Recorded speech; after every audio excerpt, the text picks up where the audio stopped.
ایک تو تھوڑا تھوڑا مشکات نبوت سے لوگ دور ہوئے تو لاپرواہی بھی آنے لگی.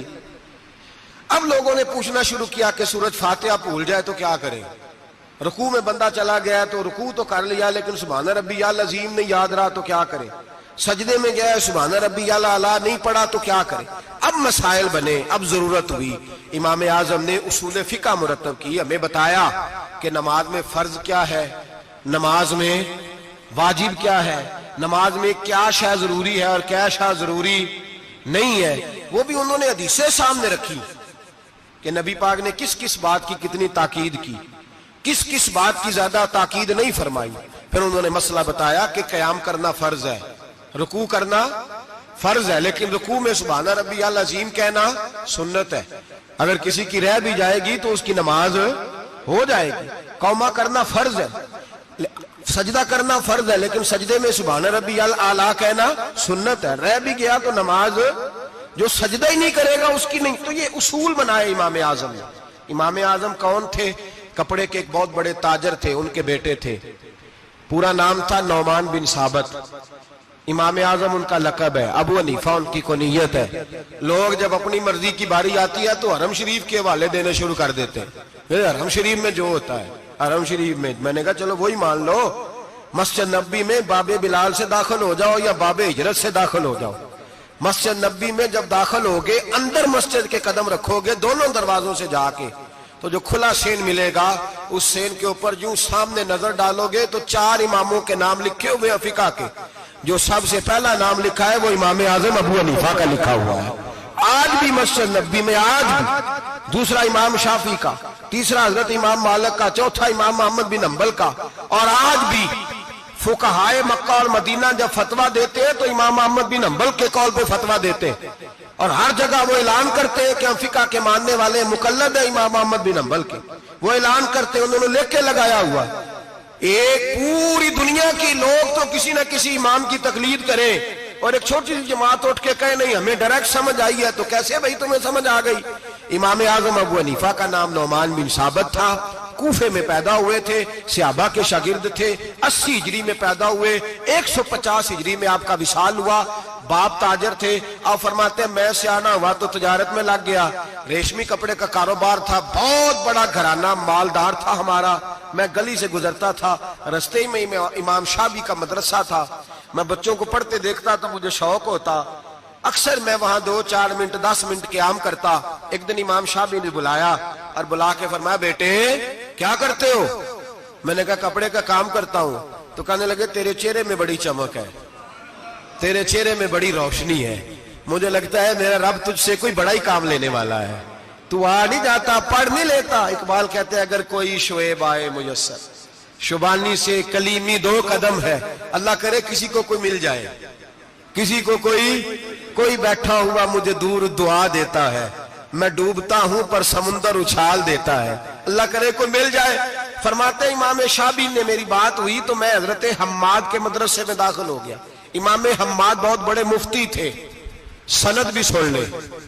امام اعظم شاگرد ہیں امام حماد کے, اور امام حماد شاگرد ہے حضرت ابراہیم نخعی کے.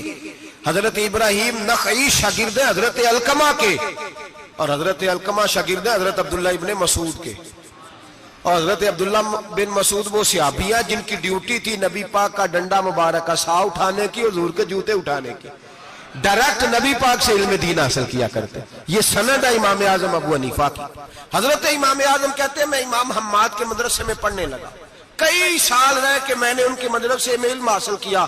جب میں فارغ ہوا تو میں نے کہا استاد جی میں کہاں مدرسہ بناؤں, میں کس مسجد میں بیٹھوں, میں کہاں جاؤں؟ کہتے ہیں میرے استاد اپنی کرسی سے اٹھے اور میرا بازو پکڑ کے اپنی جگہ پہ بٹھایا, کہنے لگے میں نے تجھے پڑھایا ہے لیکن رب نے تجھے بڑا ہی عطا کیا ہے, اب تو کہیں اور نہیں جائے گا, میری مسجد پر بیٹھ کر لوگوں کو پڑھایا کرے گا. امام اعظم ابو حنیفہ نے فقہ اور اصول کا علم وہاں سے حاصل کیا. فرماتے ہیں پھر میرے استاد نے میری ڈیوٹی لگائی, فرمانے لگے اب تو کسی ایسی جگہ جا جہاں سے تجھے تقوی کی روشنی ملے, کوئی مرشد تلاش کر. سہ نفل نمازاں پڑھیاں ظالم نفس نہ مردہ ہو, اے باند فقیروں کسے نہیں مارے, آئے ہوئے چور اندر دا ہو. حضرت امام اعظم سن 80 ہجری میں کہتے ہیں 80 ہجری میں آج سے 1400 سال پہلے 1350 سال پہلے امام اعظم کہہ رہے ہیں مجھے ضرورت تھی کہ میں جا کے کسی کے ہاتھ میں ہاتھ دوں تاکہ میں اس سے اصلاح لوں جو میرے قلب و نظر کو صحیح کرے. ہم تو سارے سیانے، ہمیں تو کسی کی ضرورت ہی نہیں. فرماتے ہیں میں اپنے استاد کے کہنے پر امام جعفر صادق کے پاس گیا. 2 سال امام جعفر صادق نے مجھے پریکٹیکل کرایا. جو علم میں نے امام عماد سے سیکھا تھا اس پر عمل کرنے کا طریقہ مجھے امام جعفر صادق نے سکھایا ہے. 2 سال. اور امام اعظم فرمایا کرتے تھے اگر وہ 2 سال نہ ہوتے تو میں ہلاک ہو جاتا. وہ 2 سال نہ ہوتے تو میں، فرماتے ان سے میں نے پڑھنا پڑھانا سیکھا. اور امام جعفر صادق رات کو مجھے ساتھ کھڑا کرتے اور ساری رات نفل پڑھاتے. وہ میری تربیت کرتے. وہ علم تو میرے اندر تھا لیکن عاجزی، تقوی، پرہیزگاری، عبادت، قرآن سے پیار یہ مجھے امام جعفر صادق نے سکھایا. امام اعظم ابو حنیفہ بہت بڑے فقیہ بنے، پھر مدرسہ بنایا، پھر خانقاہ بنائی. پھر امام صاحب رحمت اللہ علیہ نے ساری زندگی رسول اللہ صلی اللہ علیہ وسلم کے دین کا پیغام دیا. ایسا بھی وقت آتا ایک آیت شروع کرتے تو ساری رات وہ آیت ہی پڑھتے رہتے. ساری رات علم پڑھایا، لوگوں سے پیار کیا، خلوص بانٹا. بہت بڑے مالدار تھے. ایک بہت بڑا نام ہے امام ابو مالک کا. یہ اتنے بڑے شخص ہیں کہ ہارون رشید نے انہیں قاضی القضاء بنایا تھا، چیف جسٹس بنایا تھا. حضرت امام مالک کہتے ہیں میں غریب کا بیٹا تھا. اکثر دین پڑھنے والے غریبوں کے بیٹے ہوتے ہیں. امیروں کے بچے ایف ایس سی پڑھتے ہیں، بی ایس سی پڑھتے ہیں، ٹیکنالوجی پڑھتے ہیں. غریبوں کے بچے دین پڑھتے ہیں. اور پھر امیروں کو ممبریاں ملتی ہیں، غریبوں کے بچوں کو اللہ ممبر عطا فرماتا ہے، مصلی رسول اللہ دیتا ہے. حضرت سیدنا امام ابو مالک فرماتے ہیں میں غریب کا بیٹا تھا اور میری 6-7 بہنیں، میں اکیلا بھائی تھا. آپ فرماتے ہیں میرے ابا جی فوت ہو گئے. میری امی پکڑ کے مجھے ایک دھوبی کی دکان پہ لے گئی، کہنے لگی اسے کپڑے دھونے کا طریقہ بتا دے، سلیقہ سمجھا دے، یہ بھی ایک چھوٹی سی لانڈری کی دکان کھول لے گا، میری بیٹیوں کا پیٹ پال لے گا. دھوبی کہنے لگا ٹھیک ہے، میں 2-3 درہم بھی دوں گا مہینے کے، اور جب کام سیکھ جائے گا تو تنخواہ بڑھ جائے گی. امام ابو مالک رحمت اللہ علیہ فرماتے ہیں میں بہنوں کے لیے روزی کمانے نکلا، میں بیوہ ماں کے سر پہ بوجھ اتارنے کے لیے نکلا، میں غربت کے عالم میں نکلا. رستے میں امام اعظم کا مدرسہ تھا. فرماتے میں وہاں چمکتے چہرے دیکھتا لیکن اپنی غربت کو دیکھ کے میں آگے بڑھ جاتا، پریشان ہوتا کہ میں کیسے علم حاصل کروں گا. آپ فرماتے امام صاحب مجھے اکثر دیکھتے. ایک دن امام اعظم باہر نکلے، مجھے کھڑے ہوئے دیکھا تو قریب بلایا، سینے سے لگایا، ماتھا چوما. کیا نام ہے؟ میں نے کہا ابو مالک میرا نام ہے. کہا تمہیں پڑھنے کا شوق ہے؟ کہا بڑا شوق ہے. کہنے لگے چل آ جا پڑھا کر، آ جا مدرسے میں پڑھا کر. کہتے میں سارا دن وہاں پڑھتا، گھر سے کام کرنے آتا، سارا دن امام اعظم کے پاس پڑھتا رہتا. مہینہ آیا تو میری اماں کہنے لگی تنخواہ لاؤ. میں نے کہا امی جی تنخواہ تو وہ دے گا جو ڈیوٹی پہ جاتا ہو، میں تو پڑھنے جاتا ہوں. کہتے اماں گھر سے نکلی اور بڑے غصے کے ساتھ نکلی، کہنے لگی مولوی نے میرا بچہ خراب کر دیا، میرا بچہ خراب کر دیا. میں کام پہ بھیجتی تھی، اس نے کس چکر میں ڈال دیا؟ مسلوں سے بھی کبھی پیٹ بھرا ہے، کام بھی تو کرنے چاہیے نا. کہتے امام اعظم کے سامنے کھڑی ہوئی. امام صاحب بڑے امیر کبیر آدمی، اربوں خربوں پتی تھی، اور پھر اتنے بڑے عالم فقیر، سارا بغداد، سارا کوفہ، سارا مصر سلوٹ کرتا ہے. بی بی آئی اور تیل جملے عورتوں کا طریقہ ہوتا ہے. کہنے لگی مولوی تیری سفید داڑھی، تیرا اتنا نام، تجھے خیال ہی نہیں آیا؟ میں بیوہ عورت ہوں، تو نے میرا بچہ خراب کر ڈالا، میری یتیم بچیاں روٹی کہاں سے کھائیں گی؟ مسلوں سے بھی کبھی پیٹ بھرا ہے؟ کہتی اتنے سخت جملے کہے پر قربان جاؤ امام اعظم سنتے رہے اور مسکراتے رہے. کہنے لگے میری غلطی ہے، میری غلطی ہے، میری غلطی ہے. بی بی بھول گیا تھا، غلطی ہو گئی. بی بی کہتی رہی، امام صاحب سنتے رہے. جب غصہ اتر گیا تو کہنے لگے اماں تیرا غصہ اتر گیا ہے؟ اتر گیا ہے. کہنے لگے تیرا بیٹا بڑا نیک ہے، تیرا بیٹا بڑا لائق ہے، تو اسے پڑھنے دے. کہنے لگے چپ کر بے مولوی، یہ پڑھے گا تو میں روٹی کہاں سے کھاؤں گی؟ امام صاحب کہنے لگے مجھے بتائے گی تیرے گھر کا خرچہ کتنا ہے؟ اس نے ایک لفظ تو ہے 3 دینار کا، ایک روایت ایسے بھی لکھی ہے بزرگوں نے. کہنے لگی 40 درہم ہے. اور اماں کہتی میں نے جان بوجھ کے زیادہ بتائے، حالانکہ میں کناک کا خرچہ کرتی تھی، لیکن جب کھلا ڈلا کرے تو وہ والا خرچہ بتایا. میں نے کہا 40 درہم خرچہ ہے، تو دے گا؟ تو کہتے امام اعظم کہنے لگے اماں تجھے لینے نہیں آنا پڑے گا، پہلی سے پہلے تیرے گھر میں پہنچ جایا کریں گے. یکم سے پہلے آئیں گے. او بھائیو کہاں استاد ملتے ہیں, کہاں استاد ملتے ہیں, کہاں وہ لوگ ملتے ہیں جو دعائیں مانگتے, التجائے کرتے, پیار کرتے. گزر گیا وہ دور.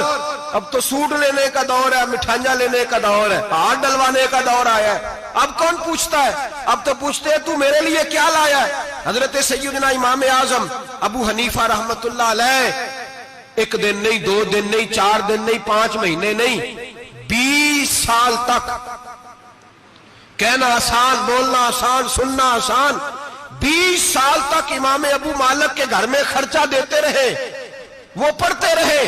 اماں کہنے لگی تو میرے بیٹے کو لگا تو لیا ہے تو پڑھ کے بنے گا کیا؟ حضرت امام اعظم فرمانے لگے بادشاہوں کے تخت پر بیٹھ کر بادشاہوں کے ساتھ کھانے کھایا کرے گا, ان کے ساتھ بیٹھ کے حلوہ کھائے گا, وقت آئے گا تو دیکھے گی. کہتے ہیں میرے امام انتقال کر گئے, وقت بیت گیا. ہارون رشید نے مجھے بلایا بغداد میں اور کہا میں آپ کو چیف جسٹس بنانے لگا ہوں. کہتے ہیں میں خوشی سے سجدے کرنے لگا, میں چیف جسٹس بنا. میں نے اپنی اماں کو خط لکھا کہ اماں بغداد آ جا, تیرے بیٹے کو اللہ نے بڑی شان عطا کر دی ہے. فرماتے ہیں ہارون رشید کی بیوی بڑی اولیاء کی, علماء کی بڑی فرما بردار تھی, محبت کرنے والی تھی. اس نے حلوہ بنا کے بھیجا, کھانا بنا کے بھیجا. ہارون رشید تخت پہ بیٹھ کے کھانے لگا تو کہنے لگا امام صاحب آپ بھی یہیں آ جائیں میرے ساتھ. کہتے ہیں ایک کونے میں وہ بیٹھ گیا, ایک میں بیٹھ گیا, بیچ میں کھانا رکھ لیا. اتنی دیر میں میری اماں بھی پہنچ گئی. 2 لقمے کھائے تھے کہ اماں آ گئی. جب اماں نے مجھے تخت پہ بیٹھے دیکھا, ایک یتیم, ایک لاوارث, ایک بن باپ کا بچہ, وہ کل تک جو بہنوں کے لیے 4 دینار نہیں لا سکتا تھا, تخت پہ بیٹھ کے جب روٹی کھاتے دیکھا تو اماں تڑپ گئی, روئی, چیخیں ماری. میں نے کہا اماں کیا ہوا؟ کہنے لگی بیٹا مجھے تیرا استاد یاد آ گیا ہے. اس نے کئی سال پہلے کہا تھا اسے دین کا علم پڑھنے دے, اسے فقیہ بننے دے, یہ بہت آگے جائے گا.